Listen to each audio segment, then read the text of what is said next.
నమస్కారం అహల్య న్యూస్ కి స్వాగతం. ఈనాటి వార్తలు. ఎర్లీ బర్డ్ ప్రోత్సాహకాల కింద 6 కంపెనీలకు రాష్ట్ర పెట్టుబడుల ప్రోత్సాహక బోర్డు ఆమోదం తెలిపింది. పెట్టుబడులపై పోర్టల్ ఏర్పాటు చేసి పర్యవేక్షించాలని నిర్ణయించారు. నిర్ణీత కాల పరిమితిలో ఎంఓయూలు అమలుకి వీలుగా చర్యలు చేపట్టాలని తీర్మానించారు. సచివాలయంలో సీఎం చంద్రబాబు అధ్యక్షతన 13వ ఎస్ఐపిబి సమావేశం జరిగింది. అనంతరం మంత్రులు టీజీ భరత్, కందుల దుర్గేష్ మీడియాతో మాట్లాడారు. సిఐఐ సదస్సు అంతకుముందు ఒప్పందాల్లో 50% మేర ప్రక్రియ మొదలైనట్లు తెలిపారు. విశాఖ పరిధిలో 1.69 లక్షల కోట్ల పెట్టుబడుల ప్రక్రియ మొదలైందని, అమరావతి పరిధిలో 87,000 కోట్లు, తిరుపతి పరిధిలో 73,000 కోట్ల పెట్టుబడులకి ప్రక్రియ మొదలైందని తెలిపారు. తాజా సమావేశాల్లో 8.29 లక్షల కోట్ల పెట్టుబడులకు ఎస్ఐపిబి ఆమోదం తెలిపిందని అన్నారు. 7,62,00,000 మందికి ప్రత్యక్షంగా ఉద్యోగాలు లభించేలాగా ప్రభుత్వం చర్యలు తీసుకుంటుందని తెలిపారు. 45 రోజుల్లో క్షేత్రస్థాయిలో అమలయ్యేలాగా కార్యాచరణ రూపొందిస్తామని అన్నారు. 13.25 లక్షల కోట్లకు సంబంధించి ఎంఓయూలు జరిగాయని, పెట్టుబడుల ద్వారా 16.13 లక్షల మందికి ఉపాధి కలగనుందని వెల్లడించారు. ప్రజలకు మెరుగైన సౌకర్యాలు కల్పించడమే గ్రామీణాభివృద్ధి శాఖ పని అని డిప్యూటీ సీఎం పవన్ కళ్యాణ్ తెలిపారు. చిత్తూరులో డివిజనల్ అభివృద్ధి అధికారి కార్యాలయాన్ని ఆయన ప్రారంభించారు. అదే కార్యక్రమంలో వివిధ జిల్లాలోని 77 డీడీఓ కార్యాలయాలకు పవన్ వర్చువల్ గా ప్రారంభోత్సవం చేశారు. ఈ సందర్భంగా ఆయన మాట్లాడారు. 77 డీడీఓ ఆఫీసులు ప్రారంభించడం సంతోషంగా ఉందని తెలిపారు. ప్రజలకు సేవలు అందించడానికి, ప్రభుత్వ సంక్షేమ అభివృద్ధి కార్యక్రమాలకు ఇవి ఉపయోగపడతాయని చెప్పారు. రాష్ట్ర వ్యాప్తంగా 10,000 మందికి పైగా ఉద్యోగులకి పదోన్నతులు అందించామని అన్నారు. పంచాయతీరాజ్ వ్యవస్థ పటిష్టానికి ఐటీ వింగ్ ఏర్పాటు చేశామని పవన్ అన్నారు. చిత్తూరు నగర అభివృద్ధి సంస్థ చూడా చైర్పర్సన్ శ్రీమతి కటారి హేమలత గారికి, కలెక్టర్ మరియు జిల్లా మెజిస్ట్రేట్ చిత్తూరు శ్రీ సుమిత్ కుమార్ గారికి, పంచాయతీరాజ్ మరియు గ్రామీణ అభివృద్ధి కమిషనర్ శ్రీ కృష్ణతేజ గారికి, అలాగే ఈ కార్యక్రమానికి వీడియో కాన్ఫరెన్స్ ద్వారా పాల్గొంటున్న గౌరవ సహచర మంత్రులకు, గౌరవ శాసన మండలి, శాసనసభ సభ్యులకు, జిల్లా కలెక్టర్స్కు, సిఈఓలకు, డిపిఓలకు, ఏపీడీ డ్వామాలకు, ఈడీఓలకు, ఇతర అధికారులందరికీ, పంచాయతీరాజ్ మరియు గ్రామీణాభివృద్ధి శాఖ సిబ్బందికి, అలాగే టీవీ మాధ్యమంలో వీక్షిస్తున్న ప్రతి ఒక్కరికి ప్రభుత్వం తరఫున, గౌరవ ముఖ్యమంత్రి గారి తరఫున, నరేంద్ర మోదీ గారి తరఫున మీ అందరికీ నా హృదయపూర్వక శుభాకాంక్షలు. పంచాయతీరాజ్ శాఖ చేపట్టిన తర్వాత it's instrumental back bone of the entire state administration. 70% మనది గ్రామాలతో ఉన్న రాష్ట్రం మనది. అందుకే దీనికి మేము ఎంత బెస్ట్ చేయగలం, ఎంత బాగా చేయగలం అనే దాని మీదే మనసు ఉండింది. సో దాంట్లో భాగంగా చాలా సంస్కరణలు కానీ, గతంలో ఏం జరిగినాయి, గతంలో 15-20 సంవత్సరాలకు ఏం జరిగినాయి, అలాగే ప్రత్యేకించి లాస్ట్ 5 ఇయర్స్లో ఏం జరిగినాయి అనేది నేను రాగానే దాన్ని చాలా రివ్యూ మీటింగ్స్లో మాట్లాడటం జరిగింది. దాంట్లో భాగంగా ప్రత్యేకించి ఇలాంటి ఒక అడ్మినిస్ట్రేటివ్ బిల్డింగ్ కావాలి. దాదాపు 10 నుంచి 12 సేవలు విభిన్నమైన ఆఫీసుల్లో ఉంటుంది. దీనికి ఏదైనా చేయాలి, దీనికి అన్నింటినీ కలిపి ఒక అంబ్రెల్లా కింద పట్టుకు రావాలనేది ఫస్ట్ మంత్లో వచ్చింది నా దృష్టికి. ఆ రోజు నుంచి పేషీ అధికారులందరితో కూర్చొని మాట్లాడి, ప్రిన్సిపల్ సెక్రటరీ గారితో మాట్లాడి, కమిషనర్ గారితో మాట్లాడి, ప్రతిసారి దాన్ని చాలాసార్లు రివ్యూ చేస్తూ ఇక్కడ దాకా పట్టుకొచ్చాం. సో దీంట్లో భాగంగా ఈ 77 ఈ ఆఫీసెస్ ప్రారంభించడం నిజంగా చాలా ఆనందంగా అనిపించింది. ఈ ప్రతి పంచాయతీ ఈ కార్యాలయాల నుంచి చాలా సేవలు అందిస్తారు. ప్రతి సేవ మన పౌర సేవలు విస్తృతంగా ప్రజలకు చేరువేందుకు ఈ మార్పు దోహదపడుతుంది. ప్రతి పంచాయతీ స్వతంత్రంగా వ్యవహరిస్తూ, ప్రజల అవసరాలను తీరుస్తూ, స్థానిక సంస్థల దగ్గర సాధ్యం కాని పనులకు మాత్రమే ప్రభుత్వాలపై ఆధారపడేలా బలోపేతం చేయాలనే ఈ సంస్కరణలు తీసుకురావడం జరిగింది. ఈరోజు మనం ప్రారంభించిన డివిజనల్ డెవలప్మెంట్ ఆఫీసుల ద్వారా క్షేత్రస్థాయిలో ప్రభుత్వ అభివృద్ధి, సంక్షేమ కార్యక్రమాలను సమీకృతం చేస్తూ నిరంతరంగా రెగ్యులర్ పర్యవేక్షించడం కూడా చాలా తేలిక, చాలా సులభం అవుతుంది. కింద స్థాయిలో జరిగే అభివృద్ధిని ఎప్పటికప్పుడు తెలుసుకునే వీలుంటుంది. అలాగే ప్రభుత్వం ఆదేశాలను వెంటనే క్షేత్రస్థాయిలో అమలు చేసేందుకు, ఫలితాలు సాధించేందుకు ఈ కార్యాలయాలు చాలా ఉపయోగపడతాయి. నేను ప్రత్యేకించి దృష్టికి వచ్చిందంటే ప్రమోషన్స్ గురించి నా దృష్టికి వచ్చింది. ఒకటి, పంచాయతీరాజ్ గ్రామీణ పరకామణి వివాదం ఆశ్చర్యం కలిగించే కేసు అని మాజీ ముఖ్యమంత్రి వైసీపీ అధినేత వైఎస్ జగన్మోహన్ రెడ్డి వ్యాఖ్యలు చేశారు. గురువారం మీడియాతో మాట్లాడుతూ పరకామణి కేసులో దొరికింది $9 అని, ప్రాయశ్చిత్తంగా 14 కోట్ల ఆస్తుల్ని టీటీడీకి ఇచ్చారని తెలిపారు. దొంగ దొరకగానే కేసు నమోదైందని, తిరుపతి కోర్టులో ఛార్జిషీట్ వేశారని తెలిపారు. మెగా లోక్ అదాలత్లో కేసులు పరిష్కరించారని అన్నారు. జ్యుడిషియల్ విచారణ జరిగాక మళ్లీ కేసును తెరపైకి తెచ్చారని మండిపడ్డారు. తిరుమలలో పారదర్శక వ్యవస్థ సృష్టిస్తే తమపై నిందలు అంటూ వ్యాఖ్యలు చేశారు. పరకామణి కేసు పట్టుకున్న వ్యక్తిని మరణించేలా చేశారని అన్నారు. చోరీ చేస్తున్న దొంగను పట్టుకోవటం నేరమా అంటూ మాజీ సీఎం జగన్ తీవ్రస్థాయిలో ధ్వజమెత్తారు. పెద్ద జడ్జి గారు ఒత్తిడి తెచ్చారట, ఆయన మీద కూడా మాట్లాడుతా ఉన్నారు. అసలు నాకు ఆశ్చర్యం అనిపిస్తుంది. అసలు వీళ్ళు మాట్లాడే పెద్ద జడ్జిలు గురించి వీళ్ళు మాట్లాడుతూ ఉన్నారు. నిజంగా నేను ఒకటే అడుగుతా ఉన్నా, ఇక్కడ సూటుగా అడుగుతా ఉన్నా, ధర్మం తెలిసిన మనుషులుగా, చట్టాలు తెలిసిన వ్యక్తులుగా టీటీడీకి మంచి చేయడం కోసం ఒక మంచి పరిష్కారం చూపుతూ ఈ జడ్జిలు ఒక మంచి పరిష్కారంలో భాగస్వాములై చూపించడం తప్ప అని అడుగుతా ఉన్నాం. మామూలుగా కూడా టీటీడీ అనేది ఎలా జరుగుతూ ఉంటుందో అందరికీ తెలుసు. అక్కడ అంతా పెద్ద పెద్ద సీనియర్ జడ్జిలు వస్తూ ఉంటారు. ఇట్లాంటి కేసులు ఏదైనా ఉన్నప్పుడు ఇక్కడ జడ్జిలు, తిరుపతిలో ఉన్న జడ్జిలు, సుప్రీంకోర్టులో ఉన్న జడ్జిల దాకా కూడా మాట్లాడుకుంటూ ఉంటారు. ఇట్లాంటి ఇంపార్టెంట్ కేసు, దేశం మొత్తం చూస్తూ ఉన్న కేసుల్లో మీ సలహాలు ఇవ్వండి, మీ అడ్వైజ్లు ఇవ్వండి, ఎలా చేయాలి, ఏం చేయాలి అని చెప్పి సహజంగా అడుగుతూ ఉంటారు. It is part of the judicial process. With in the judicial committee అడుగుతూ ఉంటారు, సలహాలు తీసుకుంటూ ఉంటారు, చేస్తూ ఉంటారు.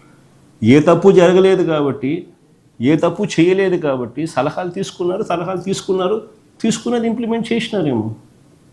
దాంట్లో రాజకీయం చేసేది ఏముందా? అంటే ఏముంది అక్కడ రాజకీయం చేయడానికి? 72,000 కోట్లు $9 నోట్లు దొరికితే 14 కోట్ల రూపాయలు ఏకంగా టీటీడీకి వాళ్ళు రాసిస్తే వాళ్ళ ఆస్తులు, నిజంగా దానికి అసలు ప్రపంచ చరిత్రలో ఎప్పుడు జరగవిట్ట. దానికి నిజంగా సంతోషపడాల్సింది పోయి ఆ జడ్జులను అనడము, ఆ టీటీడీ ఆఫీసర్లను అనడము ఏం చేస్తూ ఉన్నారు?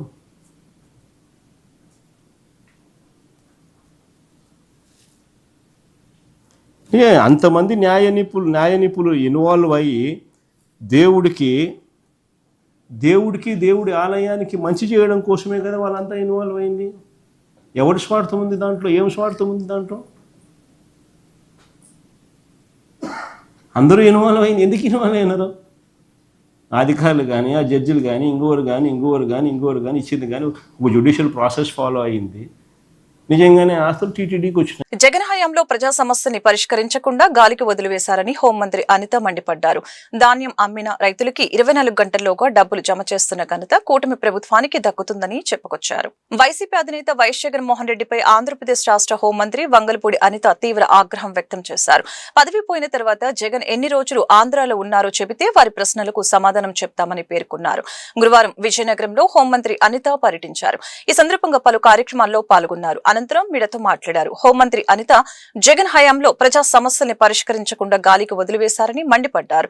ధాన్యం అమ్మిన రైతులకు 24 గంటల్లోగా డబ్బులు జమ చేస్తున్న ఘనత కూటమి ప్రభుత్వానికి దక్కుతుందని చెప్పుకొచ్చారు. టిట్కో ఇల్లు పేదలకు అందకుండా చేసిన పాపం జగన్దే. లబ్ధిదారులకు టిట్కో ఇల్లు అందిస్తున్న ఘనత తమ ప్రభుత్వానికి దక్కుతుందని తెలియజేశారు. ఆయుధాలు విడిచిపెట్టి మావోయిస్టులను లొంగిపోవాలని కోరుతున్నామని అన్నారు. ప్రకృతి వైపరీత్యాలను అడ్డుకోలేమని, ఆపదలో ఉన్న వారిని సకాలంలో ఆదుకుంటామని హోంమంత్రి అనిత పేర్కొన్నారు. ఆయన 16 రోజులు కంటిన్యూగా ఎక్కడున్నాడో చెప్పమని ఆంధ్రప్రదేశ్లో ఉంటే నేను సమాధానం చెప్తాను. ఇప్పుడు 16 నెలలు అయింది. 16 రోజులు కంటిన్యూగా ఆంధ్రప్రదేశ్లో ఉండి మాట్లాడమనంటే డెఫినెట్గా నేను సమాధానం చెప్తాను. అంతే తప్పించి చుట్టపుచ్చుపుకు వచ్చేవాడిలాగా ఎప్పుడో వస్తాను ఫ్లైట్ వేసుకొని వచ్చి ఏదో బురద జల్లేసి వెళ్ళిపోతానంటే కాదు. ఇక్కడికి వచ్చిన తర్వాత పోనీ వరదలు వచ్చినాయని చెప్పారు కదా, ప్రకృతి వైపరీత్యాలు వచ్చినాయి అన్నారు కదా. ఎన్ని ప్రకృతి వైపరీత్యాలకి ఒక ప్రతిపక్ష హోదా అతనికి అసెంబ్లీలో లేకపోయినా ప్రతిపక్ష నాయకుడిగా ఒక పులివెందుల ఎమ్మెల్యేగా ఉన్నాడు కదా. సో ఎంతమంది దగ్గరికి వెళ్ళి పరామర్శ చేశారు? ఎంతమంది దగ్గరికి వెళ్ళి అంటే పరామర్శలు చేయడం అంటే మామిడి రైతుల దగ్గరికి వెళ్తున్నానని చెప్పి మామిడికాయలన్నింటినీ ఏదో సినిమా సెట్టింగ్ వేసిన రోడ్డు మీద తీసుకొచ్చి చేయడం కాదు కదండి. చిత్తశుద్ధితో పనిచేయమనండి, చిత్తశుద్ధితో అడగమనండి, డెఫినెట్గా మేము సమాధానం చెప్తాం. అంతే తప్పించి బురద చల్లే కార్యక్రమాలు చేస్తాము, ఏదో ఒక్కొక్క రోజు కూర్చొని 2 గంటలు 3 గంటలు ప్రెస్ మీట్లు ఇచ్చేసి వెళ్ళిపోతామంటే కాదు. అమృతూరు మండలం ఇంటూరు గ్రామంలో రాయల రఘు డైరీ ఫామ్ సమీపంలో ప్రొప్రైటర్ వేణు అతోట శ్రీ అక్షయ ఎంటర్ప్రైజెస్ వారి ఆధ్వర్యంలో డ్వాక్రా లబ్ధిదారులకు పాడి పశువుల అందజేత కార్యక్రమం నిర్వహించడం జరిగింది. కార్యక్రమానికి ముఖ్య అతిథిగా మాజీ మంత్రి వేమూరు శాసనసభ్యులు నక్క ఆనందబాబు పాల్గొని లబ్ధిదారులకు పాడి పశువులను అందజేశారు. ఈ సందర్భంగా ఆయన మాట్లాడారు.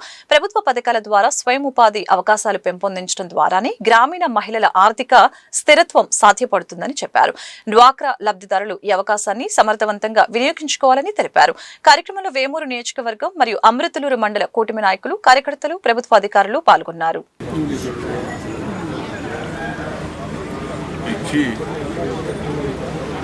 పశు పోషణని పెంపొందింపజేయడం ప్రధాన ఉద్దేశం. మన ప్రాంతంలో వ్యవసాయం తర్వాత ప్రధాన వనరు పాడి పశువుల వ్యాపారం.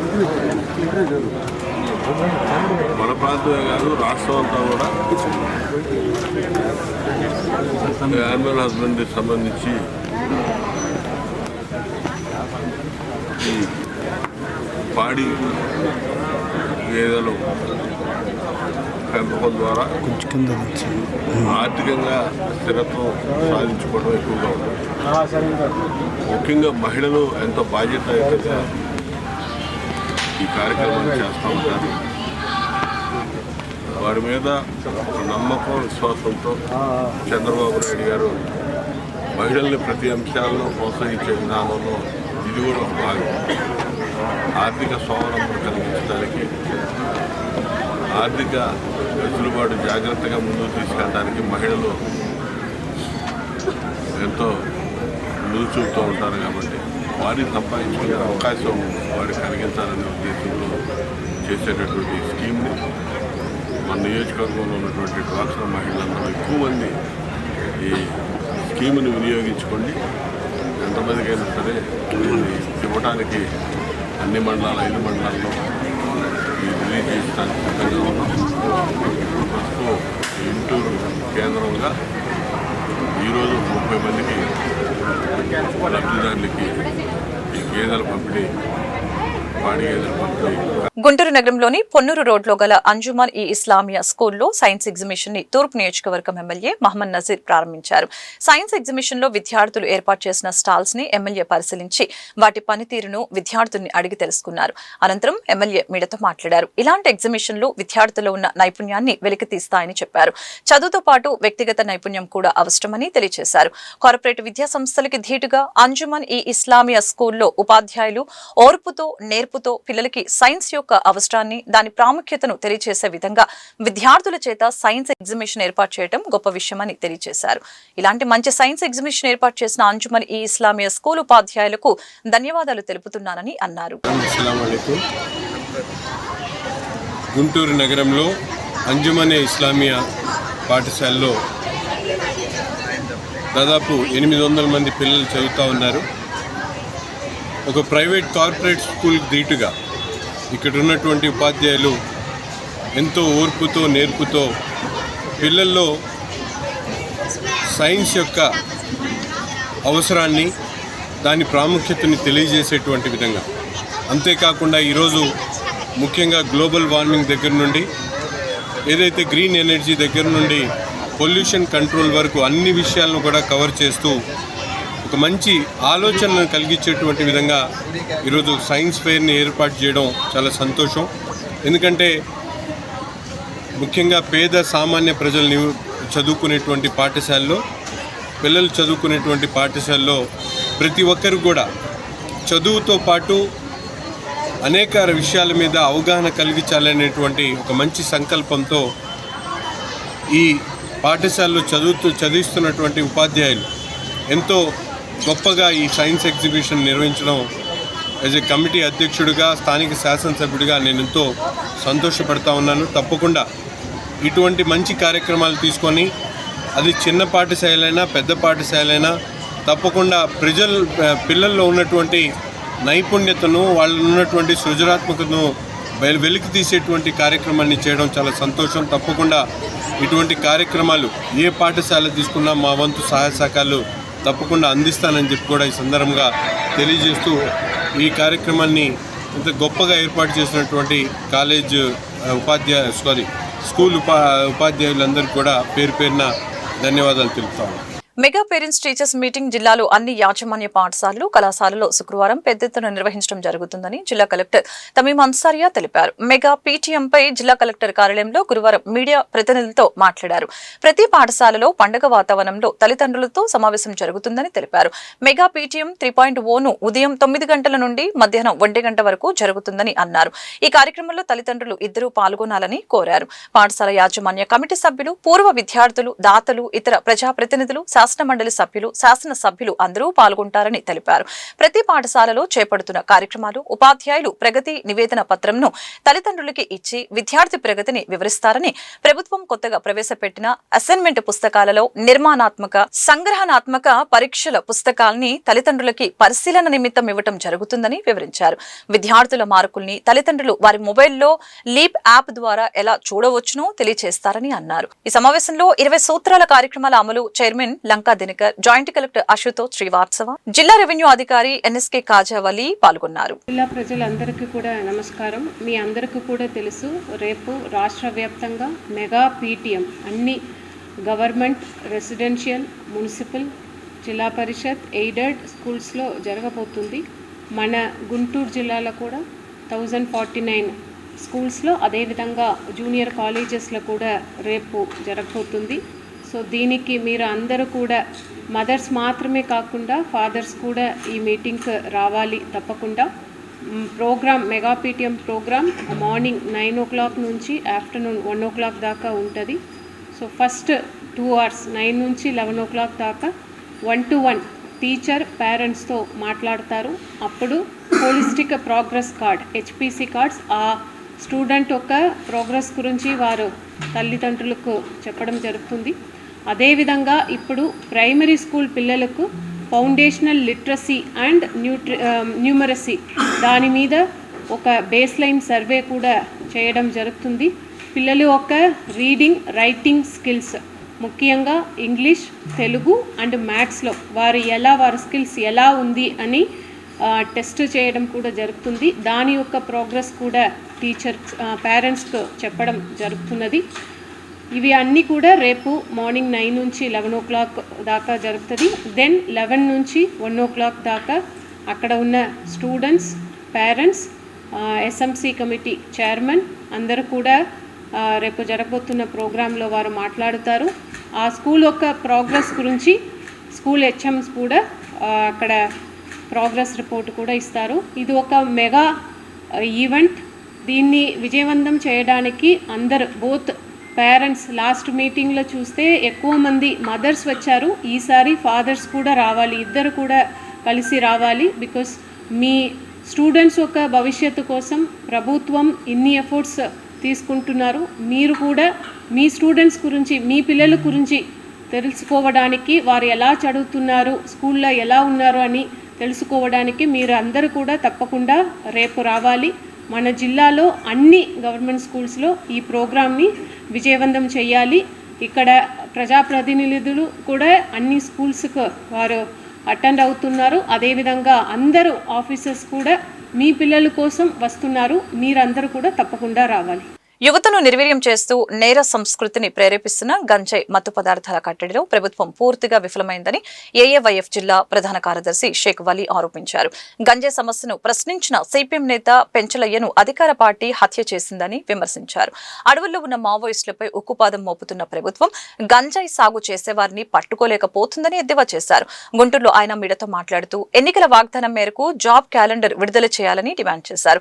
కార్యక్రమంలో జంగాల చైతన్య, సిహెచ్ శ్రీను, దాసు, అరుణ్ పాల్గొన్నారు. రాష్ట్రంలో ప్రధానంగా 2 సమస్యలు యువకులను వేధిస్తా ఉన్నాయి.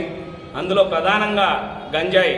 ఈ గంజాయి సమస్య ఎలా ఉందంటే, గంజాయి మీద ప్రశ్నిస్తున్న పెంచలయ్య సిపిఎం నాయకుడు నెల్లూరులో దారుణంగా తన పిల్లల ఎదుటే పరిగెత్తించి దారుణంగా హత్య గావించబడ్డారు. దీని వెనకాల ప్రధానంగా అధికారులు ఉన్న నాయకులు, అధికారులు కూడా దీంట్లో హస్తం ఉందని ఖచ్చితంగా చెప్పవలసిందే. ఎందుకంటే ఎక్కడో అడవిలో ఉన్న అన్నల్ని పట్టుకొని వస్తున్న ప్రభుత్వాలు ఏదైతే గంజాయి ఎవరు సాగు చేస్తూ ఉన్నారు, ఎవరు అమ్మకాలు చేస్తూ ఉన్నారు, ఇవన్నీ పట్టుకోలేకపోతున్నారంటే మీదే ప్రభుత్వ వైఫల్యం అనే ఏ వైపుగా మేము ఖండిస్తూ ఉన్నాము. ఖచ్చితంగా పెంచలే హత్య వెనకాల ప్రభుత్వం కూడా స్పందించాల్సిన రీతిలో స్పందించలేదు. అదేవిధంగా ఈ పెంచలేని మృతికి కారణమైన నిందితులు అధికార పార్టీలో ఉన్నాయని న్యూస్ కూడా వస్తూ ఉన్నది. కాబట్టి మేము ఒకటే చెప్తా ఉన్నాము, ఏదైతే మావోయిస్టుల అడవుల్లో ఉంటే వాళ్ళని పట్టుకొని వచ్చి మీరు చేస్తా ఉన్నారో ఈ యొక్క గంజాయి మీద ఎందుకు మీరు అంటే ఇక్కడ ఏదో కేజీ 2 కేజీలు పెట్టుకోవడము, ప్రెస్ మీట్లు పెట్టడము సరిపోయిందని కాదు. దీన్ని ఎవరు సరఫరా చేస్తా ఉన్నారు, దీని వెనకాల ఎవరున్నారు, ఇది ఎక్కడ పండుతా ఉన్నది అనేది అధికారులకు తెలుసు. అయినా సరే అధికారులు స్పందించకుండా, ప్రభుత్వం స్పందించకుండా చేస్తా ఉన్నది. గతంలో పవన్ కళ్యాణ్ గారు ప్రకటన చేశారు, మేము అధికారంలోకి వస్తే 2 రోజుల్లో పోలీసులకు అధికారం ఇస్తే చాలు ఈ గంజాయిని మట్టు పెడతామన్న పవన్ కళ్యాణ్ గారు, మరి మీరు మా అధికారంలోకి వచ్చి 1.5 సంవత్సరం కాలం దాటింది, మరి ఎక్కడ గంజాయిని మట్టు పెట్టారని మేము ప్రశ్నిస్తా ఉన్నాము. రాష్ట్రంలో అత్యాచారాలు జరిగినా, హత్యలు జరిగినా దాదాపు దాని వెనకాల ప్రధాన హస్తము గంజాయి ముఠా హస్తమే ఉంటా ఉన్నది. కాబట్టి రాష్ట్ర ప్రభుత్వం వంగలపూడి అనిత గారు మిమ్మల్ని సూటిగా ప్రశ్నిస్తా ఉన్నాము, మీరు దీని మీద ఏం చర్యలు తీసుకున్నారు, పెంచలే మృతి వెనకాల ఉన్న వారిని మీరు ఏం చర్యలు తీసుకున్నారని అడుగుతా ఉన్నాము. మరోవైపు చూస్తా ఉంటే రెండో సమస్య నిరుద్యోగ సమస్య. అధికారంలో రానప్పుడు నారా లోకేష్ గారు తన ఉద్యోగం భర్తీ చేయడానికి ఏదైతే యువగలం పాదయాత్ర చేశాడో తన ఉద్యోగాన్ని భర్తీ చేసుకున్నాడు. ముఖ్యమంత్రి తనయుడుగా తను ఒక విధంగా తనే షాడో ముఖ్యమంత్రిగా చేస్తా ఉన్నారు లోకేష్ గారు. ఆనాడు మీరు ఏం హామీ ఇచ్చారు, మేము అధికారంలో రాగానే జనవరిలో జాబ్ క్యాలెండర్ విడుదల చేస్తాము, లేకపోతే నా చొక్కా కాలర్ పెట్టుకోమన్న లోకేష్ గారు మీరు ఎక్కడున్నారు? జాబ్ క్యాలెండర్ అడుగుతా ఉంటే మేము జాబ్ క్యాలెండర్ ఇవ్వాలంటే సరైన యువకులు దానికి సంబంధించిన చదువు లేదని మీరు చెప్తా ఉన్నారు. అంటే 2,35,000 ప్రభుత్వ ఉద్యోగాలు ఇవ్వడానికి కూడా మీరు ఒకవైపు ఈ కారణాలు చెప్తా ఉన్నారు, మరోవైపు వాగ్దానాలు చేసి అధికారంలో రావడం జరిగింది. మెయిన్ వాగ్దానం నిరుద్యోగ వృత్తిస్తాం, అదేవిధంగా ఈ రాష్ట్రంలో మత్తు పదార్థాలకి ఎగనెస్ట్గా మా కూటమి ప్రభుత్వం ఉంటుంది. అప్పుడున్న ప్రభుత్వం మత్తు పదార్థానికి ఎంకరేజ్ చేస్తుందని అధికారంలోకి వచ్చాక గంజాయి మహమ్మారి ఈ రాష్ట్రంలో వీరతాండం ఆడుతూ ఉన్న ప్రేక్షక పాత్ర పోషిస్తుందే కానీ దాని మీద ఒక స్పష్టమైన ఒక కమిటీ వేసి ఈ రాష్ట్రంకి గంజాయి ఎలా వస్తుంది, ఎవరి ద్వారా వస్తుంది అన్నది తెలియలేనంత అసంతృప్త స్థితిలో ప్రభుత్వం ఉందని ఈ రాష్ట్రంలో ఉన్న అన్ని వర్గాల ప్రజలు మొత్తం కూడా ఆలోచన చేస్తూ ఉన్నారు. చిన్న విషయం జరిగినా ఇంటెలిజెన్స్ రిపోర్ట్ అనేది వాళ్ళ దగ్గర ఉంటుంది. కేజీలు గంజాయి గుంటూరు నగరంలో కానీ గుంటూరు జిల్లాలో కానీ విచ్చలవిడిగా అమ్ముడుపోతూ ఉంటే పోలీస్ యంత్రాంగం కూడా ప్రేక్షక పాత్ర పోషించి అరాకొరా పట్టుకుంటుందే కానీ తాగే వాళ్ళని పట్టుకుంటుందే కానీ అమ్మే వాళ్ళని పట్టుకొని ఇంతమందిని మేము పట్టుకున్నాం అన్నది ఎక్కడైనా ఉందా? చూపించారా? లేదు. మీకు కావాల్సిన ఇప్పుడు ఎమ్మెల్యేలకి ఎంపీలకి చక్కగా ఇస్తా ఉన్నారు. అలా జరిగే నెల్లూరు అలా జరిగింది. నెల్లూరులో జరిగిందంటే అతను ఒక నాయకుడు కాబట్టి అది బయటకు వచ్చింది. అలాగా సామాన్యులు ఎంతోమంది గంజాయి మహమ్మారి మీద ఉద్యమం చేస్తూ ఉంటే గంజాయి మత్తులో చాలామంది పీకలు పోయటం కానీ దాడులు చేయటం కానీ చాలా గుంటూరు నగరంలో కానీ జిల్లా వ్యాప్తంగా కూడా జరిగింది. ఇంకొక విషయం తీసుకుంటే మంగళగిరి కాన్స్టిట్యున్సీలో విచ్చలవిడిగా గంజాయి నడుస్తుందనేది. పలకలూరు విజ్ఞాన్ కాలేజ్ లో విమెన్ వైలెన్స్ అవేర్నెస్ ప్రోగ్రామ్ ని ఈ రోజు ఘనంగా నిర్వహించారు. ఈ కార్యక్రమానికి ముఖ్య అతిథిగా మహిళా సాధికారతకు కృషి చేస్తున్న ప్రముఖ వైద్య నిపుణులు డాక్టర్ సనక్కాయల రాజకుమారి గారు హాజరయ్యారు. కార్యక్రమంలో ప్రసంగించిన సనక్కాయల రాజకుమారి గారు విద్యార్థులకి digital violence, emotional, financial and sexual abuse, అలాగే ప్రస్తుత కాలంలో పెరుగుతున్న ఆన్లైన్ ఫ్రాడ్స్ గురించి క్లుప్తంగా వివరించారు. మహిళలపై హింసను అరికట్టేందుకు ప్రతి ఒక్కరిలో ముందుగా సామాజిక బాధ్యతా భావం మరియు వ్యక్తిగత మార్పు రావాల్సిన అవసరాన్ని ఆమె హైలైట్ చేశారు. సమాజంలో ఉన్నత మార్పు యువత చేతుల్లోనే ఉందని ఆమె ప్రేరణాత్మక సందేశం ఇచ్చారు. ఈ కార్యక్రమంలో హైకోర్టు అడ్వకేట్ శైలజ లక్ష్మి గారు పాల్గొని నిర్భయ చట్టం చట్టం గురించి ముఖ్యాంశాలను విద్యార్థులకి వివరించారు. కళాశాల కార్యక్రమాన్ని విజయవంతం చేయడంలో ప్రిన్సిపల్ డాక్టర్ పాతూరి రాధిక గారు, HOD BS and H doctor TVN Prasanna గారు ప్రత్యేకంగా సహకరించారు. ఫ్యాకల్టీ సభ్యులు మరియు విద్యార్థులు పెద్ద సంఖ్యలో పాల్గొని కార్యక్రమాన్ని మరింత సార్థకంగా మార్చారు. With all of you, all women here. So I hope I will give my message, it will go to each last benches also. Yeah? Okay, here I am here to talk not only about the changes, but also my main intention is today, no excuse for digital abuse. Adi na main topic. Okay, this I have started from November 25th. మీ అందరికీ తెలుసా November 25th దేనికి ఇది UN చెప్పారు, అది announce చేశారు November 25th. Have you heard about that? Recently we have started. తెలీదా? It is elimination of violence against women. This day, and why I have picked engineering colleges is even more interesting, because you are the ones who are going to make a change in the society now. So you will know last, after end of my topic, after my talk, you will know why I have selected you people. So let me start with a small story.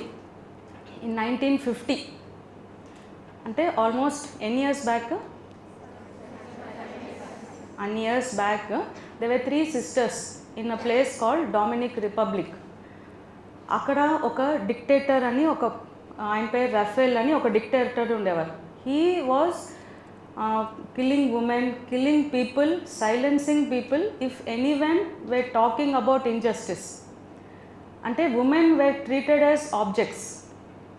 So these young sisters, they were married and they didn't like it. So in the night every day they were circulating pamphlets about how to overcome this dictatorship.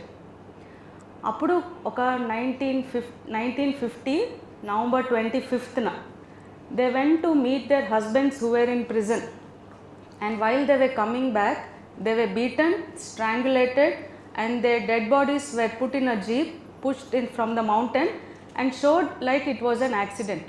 But people knew it was not an accident, they were brutally murdered. And slowly in that వార్తలు ఇంతటితో సమాప్తం. మరొక బులెటిన్లో మళ్ళీ కలుద్దాం. నమస్కారం.